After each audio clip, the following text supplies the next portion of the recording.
자, 그래서 태조 이방원 가운데 이 조. 네. 얼마 전에도 모셔서 이야기를 했는데 우리 시청자분들이 굉장히 댓글도 많이 달리고 여전히 관심이 높아서 특별히 또 따로 모셨습니다. 저희 조선주는 신영증권 리서치센터의 엄경화 연구원과 함께합니다. 어서 오십시오. 안녕하세요. 안녕하세요. 이 조선주가 이 소위 말하는 태조 이방원이라는 카테고리에 들어가서 주도주 반열을 오른 거는 정말 오랜만인 것 같아요. 조선 하면은 너무 화려했고 너무 힘들었던 맞습니다. 구간이 극명하다 보니까 그리고 그 맞아요. 기간도 사실 좋았을 때도 굉장히 길게 가고 맞습니다. 안 좋았던 기간도 사실 10년이었지 않습니까? 맞습니다. 조선의 예. 애널리스트님. 야, 지금 어떻게 보세요? 최근 주가나 예. 지금 조선에 대한 각광받는 분위기. 뭐 다른 거는 둘째치고 어쨌든 저희가 주가가 움직인다라고 하는 건 회사의 실적이 당연히 좋아졌기 때문이고요. 그렇죠. 이번에 실적 시즌 저희가 매번 실적 시즌쯤마다 참 힘들었는데 그래도 이번 실적 시즌은 조금 편하게 지냈습니다. 물론 조선업체 자체만으로 봤을 때는 저희가 흑자 전환을 한 기업이 0개이지만 예, 뭐 빵개. 이제 그 없지만. 조선업체들한테 예. 그 기자재를 납품하는 업체들이 조금 일부 생각지도 않은 정도의 이익률을 낸다거나 아니면은 전 분기 대비해서 조금 더 개선된 모습을 보여주면서 일단은 기자재 업체들이 먼저 어닝 서프라이즈를 보였고 주가도 52주 신고가를 기록하는 업체가 있었고요.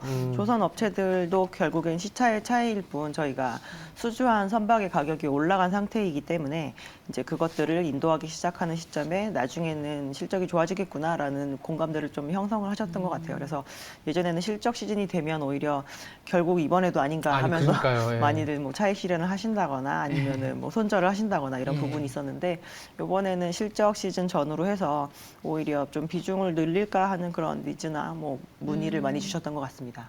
이게 저희 같은 경우에는 그 심리 지표인데 애널리스트 분의 표정이 좋아져요. 그러니까 업황이 좋아지는구나. 근데 엄경환 의원님 오래 뵀지만 지금이 제일 표정과 그러신가요? 여유가 느껴지는. 아니 왜냐하면요 이게 이 예. 리서치 센터 저도 있어봐서 알지만 정말 힘든 거는 이거 잘 아시는데 예. 이 섹터 담당하시는 예. 분들이나 애널리스트 담당하는 그 분야가 안 좋아지면요 네.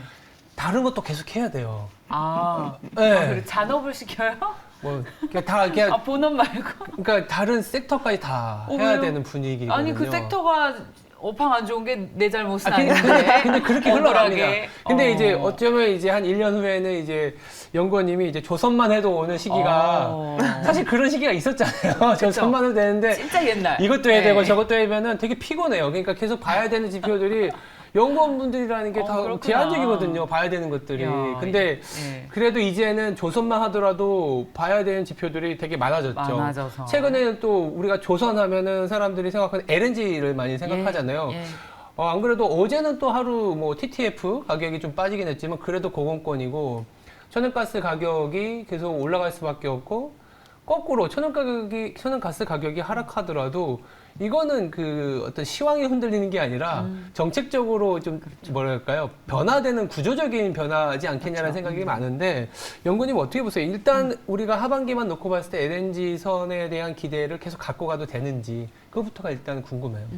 일단 다른 에너지보다도 되게 계절성이 뚜렷합니다. 계절성이. 왜냐면 저희가 용처가 LNG 같은 경우는 가정용으로 많이 쓰이고 아니면은 파워플랜트에 이제 주로 재료로 쓰기 때문에 겨울에 강세를 띠는 그 부분이 되게 뚜렷한 에너지에 해당이 되는데요.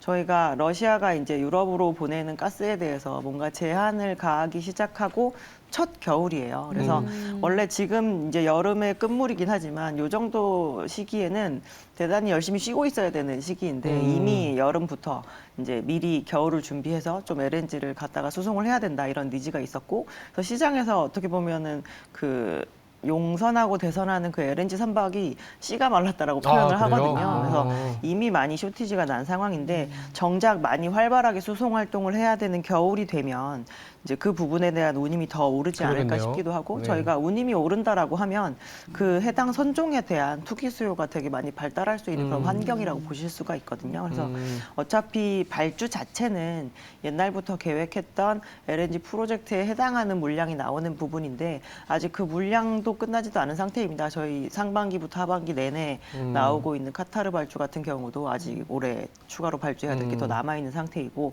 모잠비크 발주 같은 경우는 거의 시작도 안 하는 상황이기 때문에 근데 여기에 만약에 저희가 안 들어본 프로젝트가 뭐 더 얹어진다라고 하면 이제 전혀 생각하지 못했던 모멘텀까지 더 더해지는 구간이기 때문에 지금 상황에서는 LNG에 대한 부분 추가로 남아 있는 부분이 아직 많다라고 보셔도 될 것 같아요.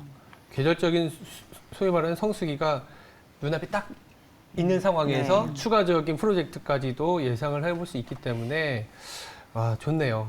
근데 사실 조선 이렇게 업황이 좋고 계속 수주가 이어져도 이거 배 만들 사람이 없다, 뭐 이런 얘기도 있죠. 없잖아요. 네. 예, 이거 좀 치명적이지 않습니까? 그래서 우리나라 네. 사업장 기준으로 봤을 때 전체적으로 캐파가 한 40% 정도 줄었습니다. 예전 고점 대비해서 아. 지금까지. 그리고 인력은 한 50% 정도 줄어드는 상황이에요. 그래서 저희가 한 10%포인트 정도의 간극이 있지만 지금 그래서 이제 하고 있는 대책 중에 하나가 지금 채용을 해서 숙련공을 다시 키우는 네. 것도 있고 외국인 노동자를 채용하는 거에 대한 쿼터를 조금 열어준 상태입니다. 아. 그래서 저희가 올해보다 내년에 인도해야 되는 선박의 수 자체가 이제 물리적으로 늘어나는 시기거든요. 그래서 그 부분은 아마 상당히 많은 선박을 만드는 그 고점이 나올 때까지 분명히 계속 언급은 되긴 할 텐데 저희는 충분히 줄여갈 수 있을 정도 수준의 간극이라고 보고 있습니다. 이게 그래서 이제 노동자단이라고 할까요? 사람도 없고 임금도 계속 오르고 있고. 예, 네. 그래서 조선업 자체는 실제로 실무에서 일하고 있는 분들 입장에서 한국의 조선업은 더 이상 올라갈 수가 없다. 분위기가 사실 좋지 않다. 맞아요. 그런 거 있는 예. 것 같아요. 당장 아까 예. 조선 기자재를 통해서 실적이 예. 전환되고 흑자 전환되는 거에 대한 기대는 있는데 물론 후판 가격이 조금은 둔화된다라는 기대도 있지만 또 인건비가 올라가면서 그렇죠. 과연 정말 실적이 정말 좋아질 이게 수 괜찮아질 있을까? 수 있을지 우리 기대만큼. 우리가 3분기 실적을 까봤을 때 너무 또 기대를 갖고 가면 맞아요. 주가가 또 사실 또 슬로해질 수 있지 않습니까? 예, 예. 일단 실적단을 한번 들어보고 싶기도 이게 하거든요. 노조와 사측단에서 보는 이 시간이 달라요. 네, 그렇잖아요. 예. 저희가 이렇게까지 기대감이 없는 이유 중에 하나가 예. 저희가 2007년, 8년 이럴 때 지금 소위 얘기하는 신조성가 지수가 예. 190포인트까지 상승을 했었습니다. 지금은 그렇죠. 얼마죠? 지금 162포인트 정도 어. 되고요. 그래서 그거를 수주를 해서 가장 수익성으로 좋았던 시기가 2010년 정도라고 보시면 될 것 같은데 개별 업체 기준으로 가장 높은 영업이익률을 보인 업체가 그 당시에 16% 정도의 영업이익률을 달성을 했습니다. 그래서 그렇게 높은 가격일 때도 16%밖에 안 나오는데 이번에 턴어라운드 한다고 해서 우리가 그 이상을 기대할 수 있느냐라는 이제 얘기들을 하시는 건데요. 실제로 그때와 조금 달라진 부분이 있다면 일단 시장의 참여자 자체가 상당히 많이 줄었다. 그래서 저가 수주에 대한 공세도 상당히 적고 그 당시에는 저희가 1,000원을 하회하는 정도의 그 환율이었던 걸로 기억을 아. 하고 있습니다. 그래서 예. 원화 기준 성과로 보면 사실 지금이 더 높은 상태이고요. 그러네요. 전체적으로 그 캐파를 계속 늘리는, 그러니까 생산 능력을 계속 늘리는 국면에서 수주를 하게 되면 아무래도 그 사이사이에 비용이 더 많이 들어가는 요인이 있는데 지금 인건비 단가 자체가 올라간 것은 사실이지만 저희가 무리한 저가 수주를 먼저 땡겨서 하는 부분은 상당히 제한적이기 때문에 수익성 측면에서 오히려 호황기보다 더 좋은 수익성을 기대해 볼 수 있지 않을까라고 그래요? 저는 생각합니다. 그러니까 그러네요. 비싼 이제 배들을 수주를 받는데 그게 또 환율까지 올라가니까 더 매출이 늘어날 거다라는 말씀이신 거죠. 한유가도 사실 맞아요. 조선이 있죠. 네. 그리고 저가 수주가 조선이 네. 10년 동안 힘들었던 예. 이유였기 때문에 그 안 한다라는 부분들. 예, 예. 뭐 도크가 차여 있는데 뭐 저가 수주 굳이 할 필요도 필요가 없는 없죠. 상황이고. 아, 그렇게 보면은 수익성이 뭐 당장 뭐 두 자릿수 나온다 뭐 이런 건 아니더라도 예. 생각보다 시장에서 기대한 것보다는 탄탄하다라는 생각을 3분기 실적을 통해서 할 수 있다면 조선주가 올해 내내 사실은 뭐 이렇게 막 오른 게 별로 없는데 이렇게 생각이 들겠지만 네. 사실 잘 버티고 맞아요. 그리고 수익을 내주고 있는 거의 맞습니다. 몇 안 되는 섹터 중에 하나이긴 하거든요. 예. 그래서 계속 여쭤보는 것 같아요. 조선 정말 괜찮아질 수 있는지 이번에는 돌다리를 계속 두들기다 보니까 예. 주가가 활개를 치지 못하지만 미포조선 같은 경우는 굉장히 많이 올랐거든요. 네, 맞습니다. 그 안에서 또 우리가 또 많이 이제 얘기가 나오는 게 예. 그렇다면 진짜 실적이 잘 나오고 있는 기자재를 지금도 담아야 될지 네. 아니면 그렇게 우리가 흔히 얘기하는 조선사들을 네. 미리미리 좀 선침해라고 해야 되나요? 예. 담아놔야 될지 이게 조금 궁금하거든요. 네. 뭐 둘 다 좋을 수도 있지만 조금 단기적인 시각으로 말씀을 드리면 일단 2분기 어닝 시즌에 저희가 이제 이미 흑전을 했고 그리고 아니면 이익률이 지난 분기보다 개선된 기자재 업체들 같은 경우 52주 신고가 기록한 업체들도 사실 좀 많은 맞아요. 상태입니다. 맞아요. 그래서 네. 만약에 저희가 하반기에 처음으로 턴어라운드하는 조선 업체들을 바라보는 입장에서 한 6개월 정도의 기간을 두고 뭐가 더 상승 여력이 있을 것 같냐라고 물어보신다라고 하면 현 시점에서는 저희는 조선 업체가 나을 것 조선업체. 같다라고 얘기를 하고요. 아, 그래요? 아까도 말씀드렸지만 처음으로 흑자 전환하는 시기에 아무래도 주가 퍼포먼스가 더 가장 좋기 좋죠. 때문에 그렇다라고 말씀드릴 수 있는데 조선 업체뿐만 아니라 조선 기자재 업체들도 상당히 조정을 많이 받은 상황이에요. 예전보다 업체들이 정말 많이 없어졌거든요. 그래서 올해보다 내년이 조선 업체들이 그 인도하는 선박의 수 자체가 늘어납니다. 그렇다는 건 조선 기자재 업체들도 납품하는 수량이 늘어나는 구간이죠. 그리고 저희가 2021년부터 성과가 상승을 하기 시작했는데 올해까지는 2020년에 수주한 물량을 많이 만들고요. 내년부터 21년에 수주한 물량들을 많이 만들기 때문에 조선 업체들과 조선 기자재 업체들이 이제 약간의 분기 차이를 둘 뿐 이제 내년까지 봤을 때 연간으로 22년 대비 23년은 가격도 오르고 물량도 많아지는 구간에 놓인 거는 사실이다. 근데 만약에 단기간에 더 많이 올랐다고 한다면 덜 오른 쪽으로 잠깐 시각을 옮겨보는 것도 나쁘지 않은 전략이다라고 보고 있습니다. 저는 오늘 연구원님 말씀 중에 제일 귀에 꽂히는 게 호황기 때보다 실적이 더 좋을 수 있다. 네. 그럼 고부가가치 선주와 관련한 그런 기대감들이 있다. 그러면 내년에는 이런 뉴스도 나오겠네요. 평택의 일자리가 사라지고 울산의 거제도 거제도가 일자리가 호황이다. 그럴 수도 있겠네요. 왜냐면 아, 임금이라는 거는 그러니까 사람을 유인하는 거는 예. 여러 가지가 있지만 사실 예. 또 보상이지 않습니까? 아이 결국 뭐 돈을 많이 그러니까 주는 일자리를 곳으로 많이 가죠. 갖고 오고 실질적인 이제 그 보수를 지급할 수 있는 기업이 많아진 쪽으로 가게 되거든요. 거제도 쪽으로도 예.